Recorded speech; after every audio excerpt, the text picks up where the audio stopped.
America's psychologist, Dr. Jeff Gardere, is with us this morning to help us unpack the manosphere. Dr. Jeff, where do Yes. you weigh in on this whole phenomenon of toxic masculinity? Yeah, well, Jim, first and foremost, I'm not going to talk like this to my patients, especially if they're young males, because it's not about hypermasculinity. It's about being able to communicate with others, talk about Yes. what some of the issues of have not having empowerment may be about. And a lot of these folks who are out there as part of the manosphere, they believe that society is biased against men, but all of this does in working with young men who feel that they're isolated is it fuels misogyny and it normalizes gender-based violence. It's just not a healthy thing at all.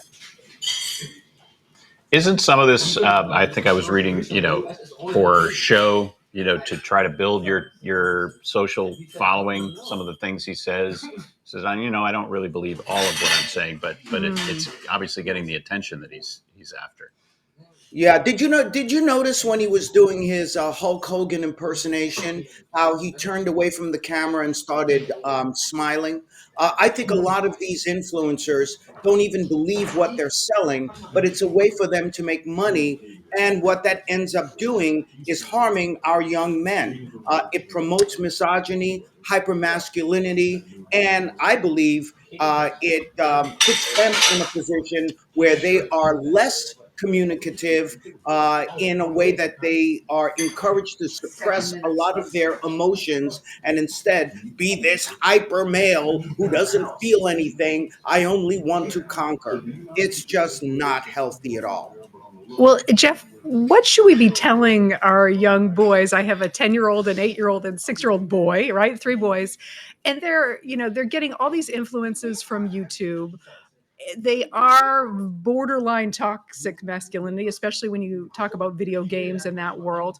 What should we be doing as parents to balance this out and make sure I don't have 3 toxic masculines walking around? Yeah, Kate, that is the answer is in the question. What are we as parents doing? We need to be able to be there for our boys, understand, as the Surgeon General Vivek Murthy talked about, that there is a crisis in young males, Mm. especially young white males who feel disenfranchised, who feel that they're being passed over by society. As parents, we need to be there so we don't have these influencers who are filling the void in a very negative way. As fathers, as mothers, we all need to step up and address what this loneliness is that our boys have and how, in a very positive way, they can be much more productive in society, and the importance about talking with regard to their feelings and what it is that they are experiencing. And also just monitor what they're watching, right? Even for 30 minutes, those can seep into those young minds and come out in other ways down the road. We really got to be more vigilant.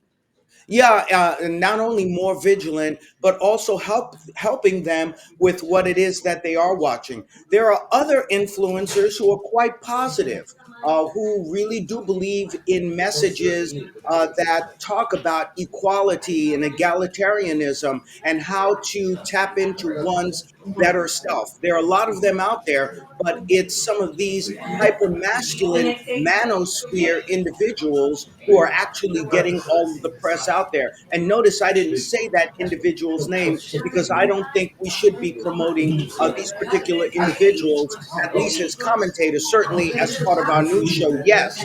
But, for me as an expert, I won't even give any space to those individuals.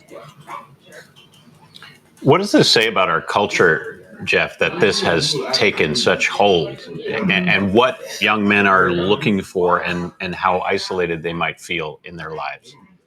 Well, you and Dave talk about it every day. We are now in a political cycle where we see that there are many issues as far as disempowering women, black males, black people in general, that it is really about a power structure. might makes right.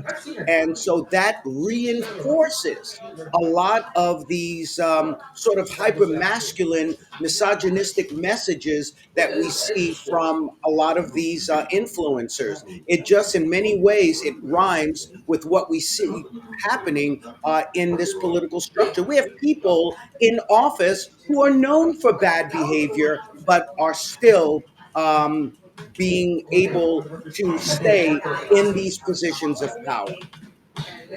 All right, Dr. Jeff Gardere, thanks as always for being here on Connecting America. We appreciate it.